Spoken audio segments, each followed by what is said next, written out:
So, super big treat today, joined by legendary drummer and Rock and Roll Hall of Famer, John Densmore. Welcome to that Jamieson show, and congrats on the new book. Thank you, Don Jamieson. The Seeker, the Seekers, meetings with remarkable musicians and other artists.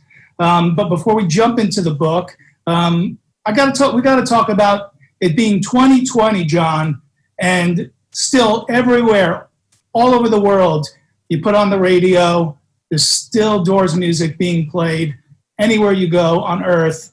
New fans even, and not just older people, like new fans all the time of the Doors music.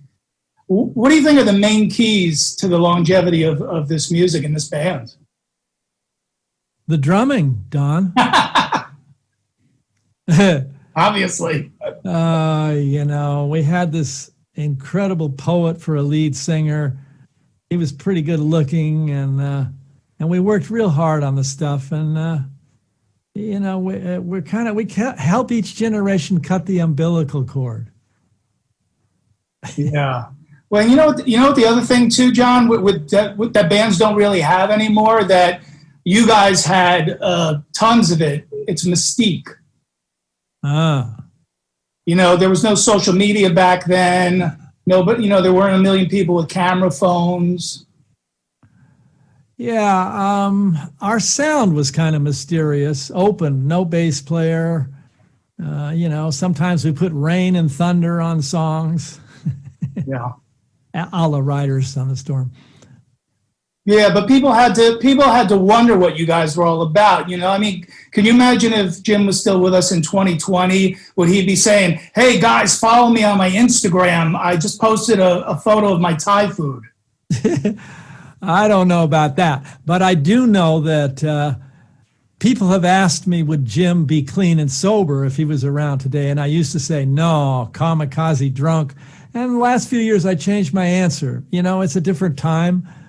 Eric Clapton, Eminem, cool guys that are kind of, why not? And I want to set an example, too, for kids who think if you just drink alcohol and wear leather pants, you're there. No. It's almost the anti-rock star thing now to be a big partier. It's obviously things have changed a lot because obviously it's such a big business. Back in your day, you would never sell your music for a commercial on TV. Now I tell bands they're crazy to not sell their music. Yeah, well, it's definitely a different time. I mean, I wrote an entire book. This is my third self-centered memoir.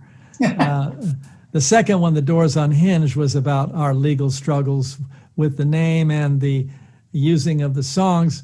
And, if a band is trying to pay the rent, and you get a commercial, do it.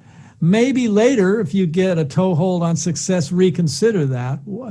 Jim flipped out when we were considering Come On Buick, Light My Fire, which was primarily Robbie's song.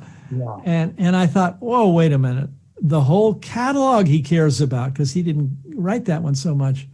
And he's not with us anymore, so I'm going to honor my ancestor as much as I can.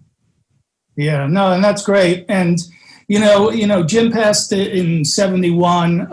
Again, the legend still continues. Nowadays, bands, John, they'll switch members like they're changing their underwear. Was there ever a point after Jim had passed where you guys sort of said, "Hey, maybe we could do this with somebody else," or did that not even come to you? We were thinking about Joe Cocker and Paul McCartney or something.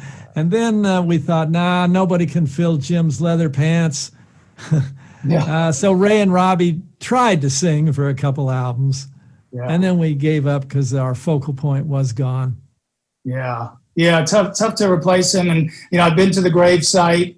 Yeah, it's been about 15 years, but it's easy to find because it's, it's the only one with a security guard on it.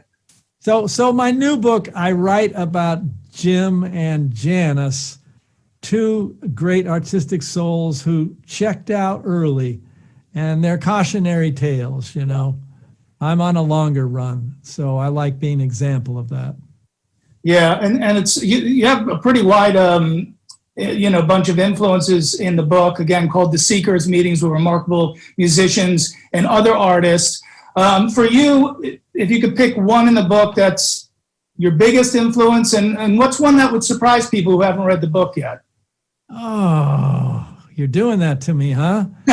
Well, as a drummer, John Coltrane's drummer, Elvin Jones, was my idol. So I would pick him. But, I can't believe I have my mom in this book. I got my mom and Lou Reed in the same book. What? But she encouraged my piano playing and drumming.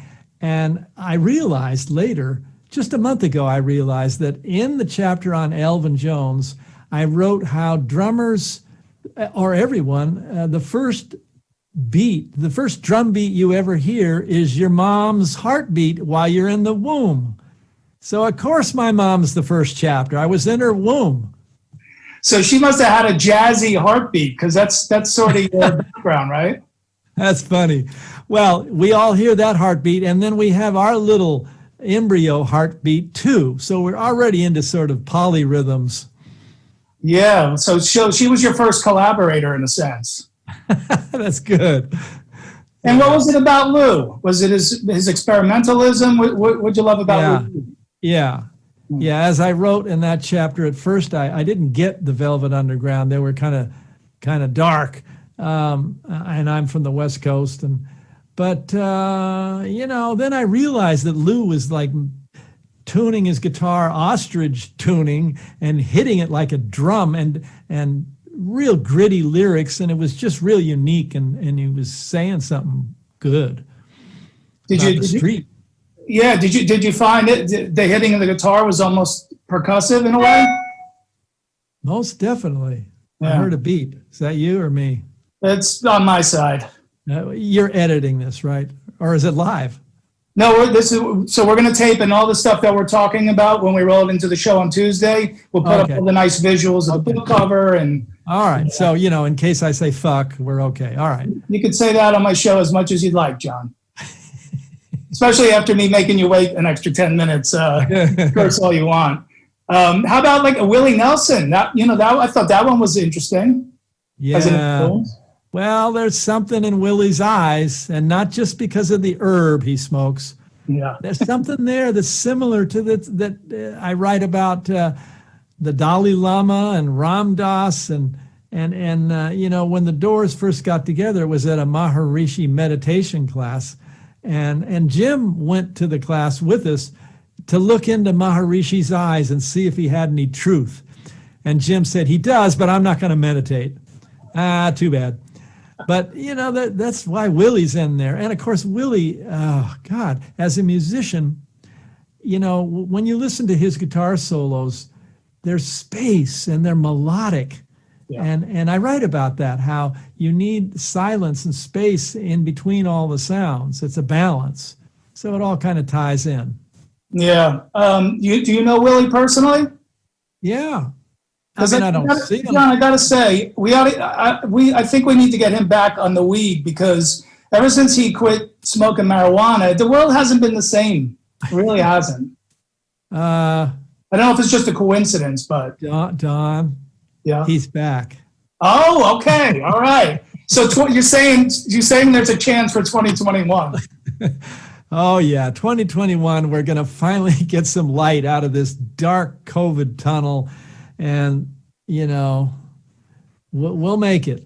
Yeah, we'll come out better on the other side. So one of the oddball things that I found with the book was actually the person that wrote the foreword. So Viggo Mortensen, Hollywood actor. Yeah. Why'd you choose him? Well, he's a friend, and he loves poetry. And he had this wild idea to write about how, which is a through line through the book, artists shouldn't be special. Everybody should be able to, if you play your piano in a closet and nobody hears it, or you paint and nobody sees it, you're still getting in the zone, that kind of meditative, creative thing. And it's such stressful times. Man, if everybody can do that 20 minutes a day, it would help. Art is kind of like medicine for your soul. Oh, no, without a doubt. And without that outlet, obviously a lot of guys are hurting financially, but they're also hurting creatively, not being able to get out and perform. You know, I know your old bandmate Robbie he gets out once in a while and jams with some bands out there in Hollywood. You ever get the chance to go out and jump up with anybody? Well, sure. Before this pandemic, Yeah. I used to do, I still will do poetry readings where I drum on hand drums and recite poems. And I'm telling you, Don, if it's a good night, I'm as excited for that 12 people in the club as 12,000 in Madison Square Garden, because there's this magic about live performance. You know, it's there and gone, and there's something, it's a ritual is what it is, a good one. I always suspected there was a second shaman in the Doors, and I think we know who that is. Because you really view music as a vehicle to live through. You know, it's a very spiritual thing for you. Yeah, everybody's sitting around a sonic campfire listening to the crackling, healing sound. Yeah. Talk to me about Jerry Lee Lewis. Obviously, we're talking about performers. He was quite the performer. Look out, look out. Okay, so we wanted to give a tip of the hat to the 50s rockers. We are all on the shoulders of previous genres, like the hippies are on the shoulders of the Beats, punks are on the shoulders of the hippies, grunge is on the shoulders of the punks. So we were playing the Hollywood Bowl, and we said we want Johnny Cash. And this was before his big TV show. And they said, no, he's a felon. Oh, really? Okay, fine. So what if he was in jail? Then 6 months later, we played the Forum, and we got the power to dictate the second act. So we said, Jerry Lee Lewis. And they said, well, he's playing country music. No one will know who he is. He said, we don't care. It's okay. And he played, and we said, Jerry, please play your hits, you know.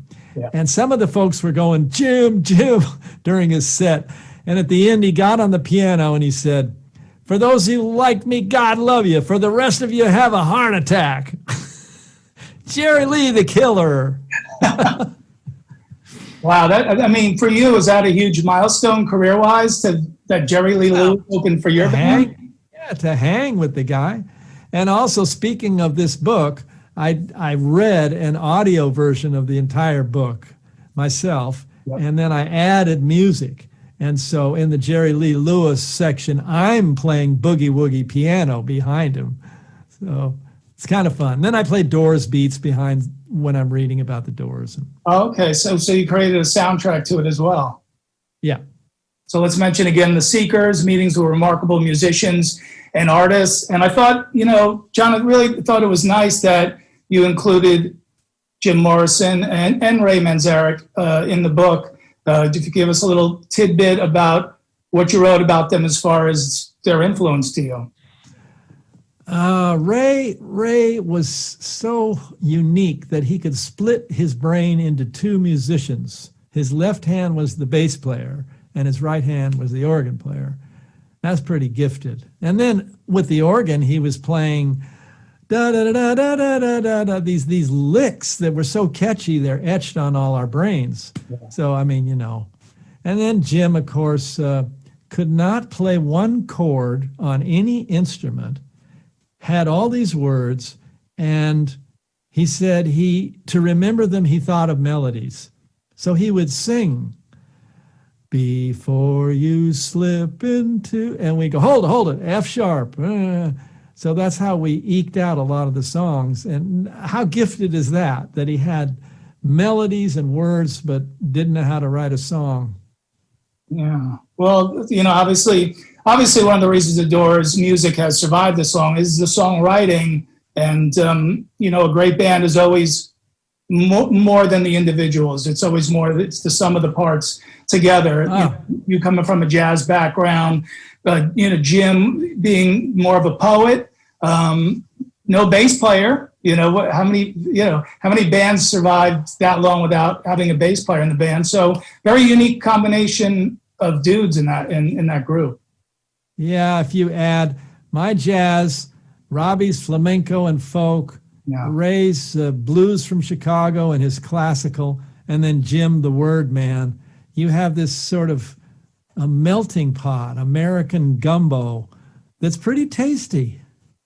Oh yeah, very tasty. I was a big fan. I don't know how Doors fans in general felt, but I liked when you guys got back out and did it with like Ian Astbury and all that. Because No, that wasn't me. oh, sorry. Okay, That's all right. That was maybe I wasn't happy. yeah. That was the second book I wrote, The Doors Unhinged. Oh, okay, that's the one about the legal stuff. All right. Right. Well, you have to. Look. I mean, I just wanted them to change the name. The Stones without Mick, the Police without the Sting. Come on, guys. So we sorted it out. They were calling it the Doors of Perception, I think, for a while. No, that was the Huxley book from which we got the title for the band, The Doors of the 21st Century. Okay. And the 21st century was real small print. But that's Right. water under the bridge. Okay, good. Well, again, I guess as a selfish fan, I enjoyed it. But what something I took from it, John, was I'm a fan of the Cult as well. And after he had done it for a while, I went to see him sing for the Cult, and Jim held on to him for a while after that. Really sort of lost himself in that character. No, I didn't mind Ray and Robbie out there playing. They're great musicians, and I was already into writing, so I was on a different road. I just wanted him to change the name. Come on. Yeah, fair enough. So Founding members of the whatever. Yeah. Well, agreed on that. And nowadays, with all these bands splintering, and there's two different versions of the band, they're both on the road. Nobody knows who's in it, but but yeah. And you've been a writer, obviously, for decades now. You have two books about your experience with the Doors. The new one's The Seekers: Meetings with Remarkable Musicians and Other Artists, out now. Just came out a few weeks ago. Okay, so if you want to know what makes John tick past what we covered in this interview, please go out and pick up the book. And I just got it a couple of days ago, and I can't wait to read it. And I really appreciate your time tonight. Hey, really enjoyed it, Don. Thanks, man. Good luck with all the press and the book, of course. All right. See you next time.